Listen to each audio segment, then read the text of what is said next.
Good morning students, class 9। आज हम chapter 6 कर रहे हैं लाइन एंड एंगल्स। तो ये फिगर ड्रॉ कर रखी है यहाँ पर। तो फर्स्ट जो है एक्यूट एंगल। एक्यूट एंगल क्या होता है?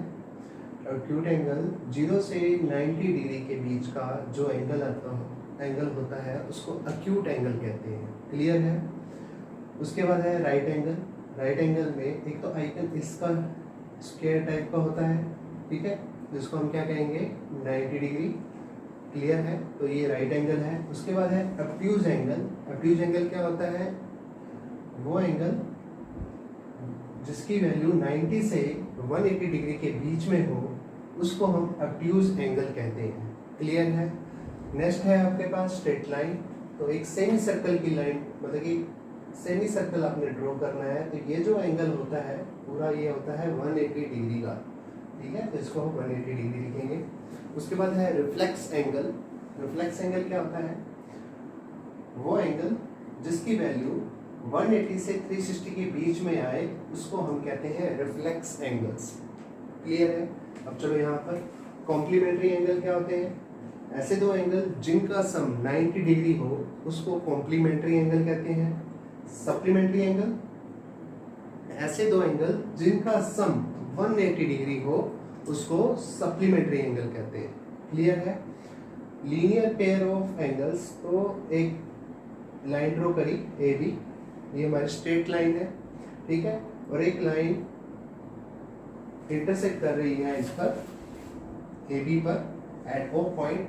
तो ये दो एंगल है, इनका सम हमेशा 180 डिग्री होगा, तो इसको कहते हैं लीनियर पेयर ऑफ एंगल्स। ठीक है? उसके बाद नेक्स्ट है एक लाइन और ये दूसरी लाइन आपस में इंटरसेक्ट कर रही हैं ओ पॉइंट पे, तो एंगल 1 और एंगल 2 इक्वल होंगे, इसको कहते हैं vertical opposite angle. Similar angle 3 और एंगल 4 भी इक्वल है, वर्टिकल अपोजिट एंगल। क्लियर है? अब चलते हैं क्वेश्चन नंबर फर्स्ट पर। Line A B and C D intersect at O. तो एक ए बी लाइन और एक ये सी डी लाइन ओ पे इंटरसेक्ट कर रही हैं। If angle A O C plus B O E का सम जो है 70 डिग्री है, तो ए ओ ई सॉरी ए ओ सी, तो ए ओ सी कौन सा है? ये, और बी ओ ई ये वाला एंगल। क्लियर है? तो इन दोनों का सम कितना दे रखा है आपको? Is equal to 70 degree. और बी ओ डी ये रहा, आपको इसकी वैल्यू दे रखी है 40 degree. Find B O E and reflexive C O E. Clear है? तो कैसे करेंगे हम इसको? सबसे पहले हम ये वाला एंगल निकालेंगे, सी ओ ई, ठीक है। A B is a straight line, तो इन तीनों का सम किसके equal?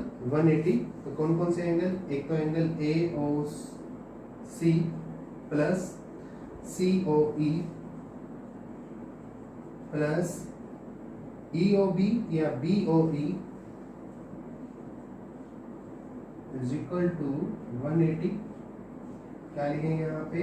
Linear pair of angles. Clear है? आपको ये पता है AOC और BOC, इन दोनों का टोटल कितना है? 70। तो इनको इकट्ठा लिखो, angle AOC plus angle BOE plus angle COE equal to 180। अब इसको ब्रैकेट डालो और इसकी जगह क्या लिख दोगे यहाँ? 70 प्लस COE इक्वल टू 180। तो angle COE is equal to 180 minus 70, कितना आ गया? 110 डिग्री। क्लियर है? तो ये आपके पास आ गया 110। तो आपने रिफ्लेक्सिव CO निकालना था, बट COE आया है। रिफ्लेक्सिव क्या होता है? वो एंगल जिसकी वैल्यू 180 से 360 के बीच में हो। तो COE तो हमारा 110 आया, तो रिफ्लेक्सिव एंगल तो नहीं आया ना अभी। तो रिफ्लेक्सिव एंगल कैसे निकालोगे? इसको 180 से 360 के बीच में लाने के लिए हम क्या करेंगे, 360 से ये एंगल माइनस कर देंगे, तो कितना आ गया 250 डिग्री। क्लियर है? तो ये पार्ट तो हो चुका। अब क्या कहता है, फाइंड BOE। तो BOE देखो, BOE तो आपको इसकी वैल्यू पता है 110 और ये आपको गिवन था 40। रह कौन सा गया एंगल, BOE। क्लियर है? तो BOE कैसे निकालोगे आप इसको? तो CD जो है एक स्ट्रेट लाइन है, स्ट्रेट लाइन है तो फिर क्या हो जाएगा, COE प्लस EOB या BOE plus BOD is equal to 180 linear pair of angle, LP भी लिख सकते हो ऐसे शॉर्टकट में। तो COE की वैल्यू क्या है आपके पास 110 प्लस BOE फाइंड आउट करना है आपने, plus BOD 40 degree is equal to 180। तो दोनों की वैल्यू को ऐड करो, 110 और 40 तो 150 हो गया इक्वल टू 180। तो angle BOE equal to 180 minus 150 तो कितना आ गया 30।